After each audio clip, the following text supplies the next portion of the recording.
राजमास नहीं बनने चाहिए, राजमास म्हणजे मसूर नहीं बननी चाहिए, अरहर नहीं बननी चाहिए, गाजर नहीं, कुमड़ा लिखा है इसमें वही जो कल बताया था हमने, काशीफल। गोल लौकी नहीं बननी चाहिए, बैंगन नहीं, सलगम नहीं, हिंग का इस्तेमाल नो, प्याज नो, लहसुन नो, काला नमक नो, काला जीरा नो, सिंघाड़ा नो, जामुन नो, पिपली नो, सुपारी नो, कुल्थी केत नो, महुआ नो, अलसी नो, पीली सरसों नो।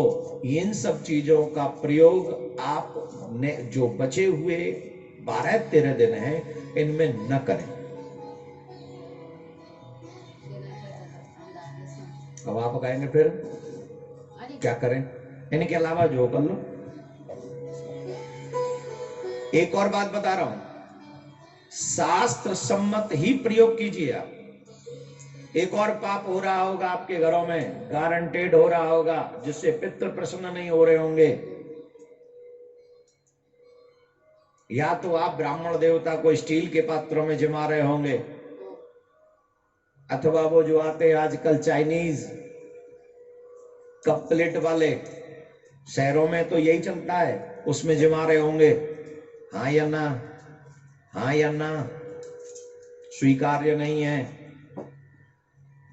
स्वीकार्य नहीं है, पितृगण स्वीकार्य नहीं करेंगे। पितृगणों को जो ब्राह्मण देव आपके यहाँ भोजन करने आए उनको सिर्फ पत्तल पे भोजन कराओ, पत्तल लाओ, पत्तल में भोजन कराओ, वो आवश्यक है। तो महाराज क्या क्या बना में फिर क्या क्या प्रयोग कर सकते हैं, अब बता दो, हम वो भी बता रहे क्या क्या बना सकते हो वो भी लिखो। जौ, गेहूं, मूंग, धान, तिल, मटर, कचनार, सरसों, परवल मिलते हैं, हाँ वो करो।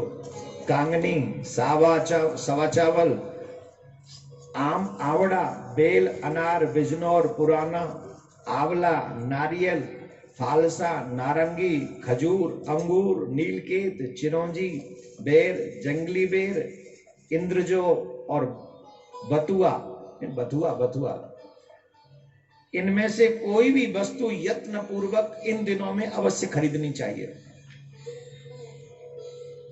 जैसे ही आप ये खरीदते हो इनसे आपके पितृ प्रसन्न होते हैं। और ध्यान दें, जब भी ब्राह्मण देव भोजन करने आए श्राद्ध पक्ष में, तो जिस आसन पर ब्राह्मण देव बैठे हैं आसपास में काले तिल अवश्य डाल देने चाहिए, काले तिल थोड़े से उसी आसन के आसपास। इसलिए नहीं ब्राह्मण देवता को धमकाना है, डराना, इसलिए कि काले तिल पितरों को बहुत प्रिय है। आपसे एक और निवेदन कर दूं, जब आप पितरों को तर्पण करें दक्षिण की तरफ मुंह करके, कितने लोगों को तो पितरों का तर्पण करना, जल देना भी नहीं आता होगा। कैसे देते हैं जल पितरों को? सूर्य भगवान को जल देते हैं ऐसे, अब मैं कैसे करूं, माए कड़ रहा है, ऐसे सूर्य भगवान को जल देते हैं ऐसे, ठीक है। ऋषि गणों को जल देते हैं ऐसे, वो ऐसे नहीं देंगे, जो सप्त ऋषि इत्यादि उनको भी जल देना चाहिए इन दिनों में, वो देंगे हम ऐसे, लोटा पकड़ेंगे यहां से और यहां से, तो ऐसे जल चढ़ेगा। और पितृगणों की जो स्थान है वो ये है, ये थंब और फर्स्ट फिंगर, इसके मध्य से फिर वो जल चढ़ेगा ऐसे, और वो भी दक्षिण दिशा की तरफ मुंह करके, ये ध्यान देंगे, दक्षिण दिशा की तरफ। अब आप कह रहे हो मैं लोटा गिर जाएगा, मैं रोज चढ़ा रहा हूं उस पर, तो गिरा नहीं,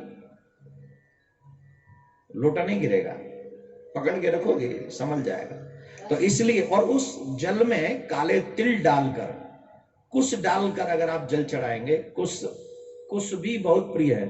अगर कोई ब्राह्मण देव भोजन करने आया, जुग जमाना ही होगा। मैं आप सबसे निवेदन कर रहा हूं, जितने भी लोग मुझे इस समय यूट्यूब पे अथवा आस्था पे सुन रहे हैं, सबसे एक आग्रह, पहली शर्त तो यही है कि आप अपने घर में ही ब्राह्मण को जिमाएं, पहली बात। दूसरा, अगर आपसे ये संभव नहीं हो पा रहा है, आप बहुत बाहर हैं, तो जैसा कि हमारे मिशन के लोग भारत टुडे के माध्यम से ये लोग ऐसा कार्य कर रहे हैं कि आप लोगों के लिए पूरी व्यवस्था कर रहे हैं कि आप ब्राह्मणों को यहां ही जिमा सकते हैं, जैसे यहाँ रोज बहुत ब्राह्मण जिमते ही हैं, पूजा भी करते हैं आपके लिए। तो जो आप वहां समर्थ हैं तो यहाँ इनको कह दीजिए कि भाई आप करिए, लेकिन जिमाइए अवश्य ब्राह्मण देवता को। तो ब्राह्मण जहां जिमे वहां काले तिल थोड़े से डाल दी जाए, चाहे 2-3 ही हो, और थोड़ा सा कुश डाल दिया जाए, तो वहां वो पितरों को बहुत प्रिय होते, कुश और काले तिल। इन सब चीजों का विशेष ध्यान आप लोगों को रखना चाहिए। और जिस समय आप तर्पण कर रहे हो तो आपकी अनामिका उंगली में या तो चांदी की अंगूठी हो या फिर सोने की अंगूठी हो, और ये ना हो तो कम से कम कुश अपने हाथ में ले ले, तो इससे आपके पितर प्रसन्न हो जाएंगे। देखो मैंने क्या कहा, श्राद्ध पक्ष में केले के पत्ते, वह मिट्टी, चीनी के बर्तन जो चाइनीज, और स्टील के पात्र, ब्राह्मणों को कदापि उसमें भोजन न कराएं, कदापि उसमें भोजन न कराएं। और श्राद्ध पक्ष में जो ब्राह्मण भोजन करने वाले हैं उनको भोजन कदापि लोहे के बर्तनों में नहीं परोसना चाहिए। इवन लोहे की कढ़ाई में भोजन बनाना भी नहीं चाहिए, लोहा अपवित्र माना गया है, तो उसे पितृ स्वीकार नहीं करते। श्राद्ध काल में वस्त्र दान विशेष तौर पर अपने पितरों के लिए करना चाहिए, वस्त्र अवश्य दान करना चाहिए। और मैंने आपको बताया ही था कि श्राद्ध पक्षों में अगर आप कृपा कर सके अपने ऊपर तो दधि मंथन इत्यादि न करें, इससे भी पहले ही दिन बता दिया था वो आपको मैंने। तो ये तो हो गई कुछ जर्नल नॉलेज आप सबके लिए। फिर आइए वहीं चलते हैं नरकों में। कल तक आपको याद ही था कि हमने कहां कहां की यात्रा, कौन कौन व्यक्ति नरकों में जाता है, वैतरणी में जाता है, इसका वर्णन हम कल किए हैं, लेकिन अभी शेष थे, याद है कि नहीं? तो कैसे कैसे लोग जाएंगे मालूम? ब्राह्मण की हत्या करने वाले,